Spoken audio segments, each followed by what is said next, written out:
تو عرب میرے مہمان تھے عدنان شیخ اور وہ ان کے والد عمر، شیخ عمر اور نبیل قطب. تو اندر کھانا کھا کے پھر میں ان سے کہتا تھا کہ نتفقع علی السریر، یہاں باہر تخت پڑا ہوتا تھا آج کل اکثر المدارس میں، اگر تخت پہ بیٹھ کے پھل کھا لیں گے تو وہ اتنے خوش ہوتے ہیں. شیخ عجیب، نتفقع علی السریر، کیونکہ آپ تو کہیں گے کہ ناکل الفواکہ اذا خرجنا من الحجرہ وجلسنا العیش. داخت لیلہ مجنون کی صدی جوڑا کرتے یہ کڑستے ہو بات ہمارا. نتفقع علی السریر، فواکہ کھائیں گے باہر تخت پہ بیٹھ کر.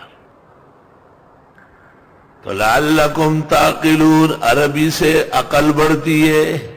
سبحان اللہ. اس لیے طلباء ساری دنیا سے زیادہ ذہین و ذکی ہے.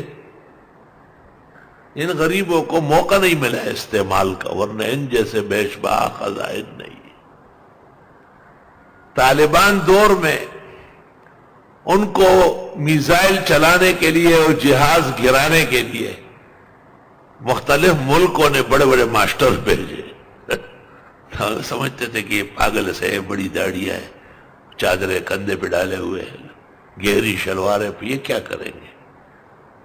تو مولانا یار محمد خان نے ہیرات میں مجھے بتایا، دلتے ادو میں آشتے تیرے کہ یہ لوگوں کرتا ہے ماں تیرا کماتا مجھے ماں تیوا کا شلڈاس میں تے خواب پلو کر دے صادر میں پوگا پروت لوے پر تو گھٹا گیرا. یہ اپنے دینی لباس میں شاہ سوار ہے. سارے جہان کا ذہین و ذکی طبقہ علماء و طلباء ہے.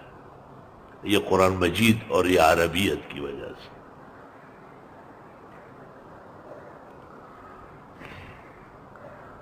شیخ الحدیث مولانا زکریا مرحوم نے کتاب لکھی ہے فضائل عربی.